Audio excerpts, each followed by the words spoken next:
CHP'nin 10 yıllar boyunca üstünü örtmeye çalıştığı, unutturmaya çalıştığı bu olay maalesef gerek Türk, gerek Azeri tarihine acı bir hatıra olarak kazınmıştır.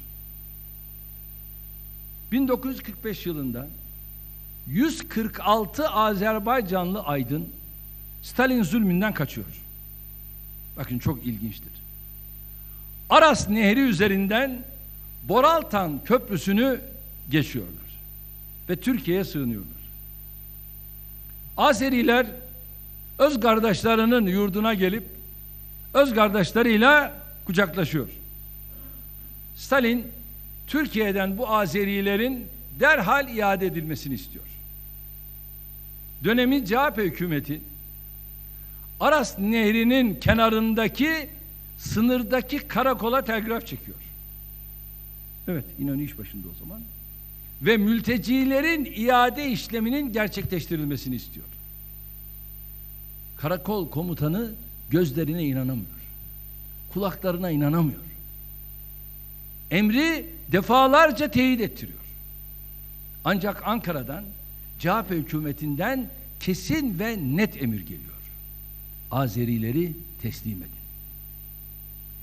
Durumu anlayan Azeriler Türk askerlerinin boynuna sarılıp yalvarıyorlar. Ne olur bizi teslim etmeyin. Bizi burada siz kurşuna dizin, kendi toprağımızda, kendi öz kardeşimizin, kendi bayrağımızın altında bizi öldürün diyorlar. Ancak Ankara'dan gelen emir net. Karakol komutanı çaresiz bu 146 kadar Azeri'yi teslim ediyor.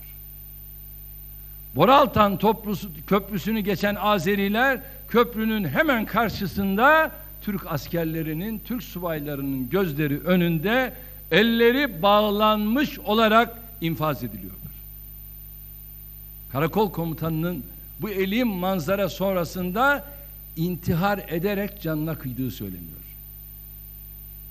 Bu acı hadiseden geriye çok ama çok acı bir ağıdın dizeleri kalıyor. Boraltan bir köprü, aşar geçer arası, yusan Aras suyuyla çıkmaz yüzün karası. Düşman bekler karşıda, önüne kattı beni. Can alınan çarşıda, kardeşim sattı beni. Dönüp seslendim geri, merhametsiz birine. Beni siz vursaydınız şu gavurun yerine. İşte CHP budur. CHP budur.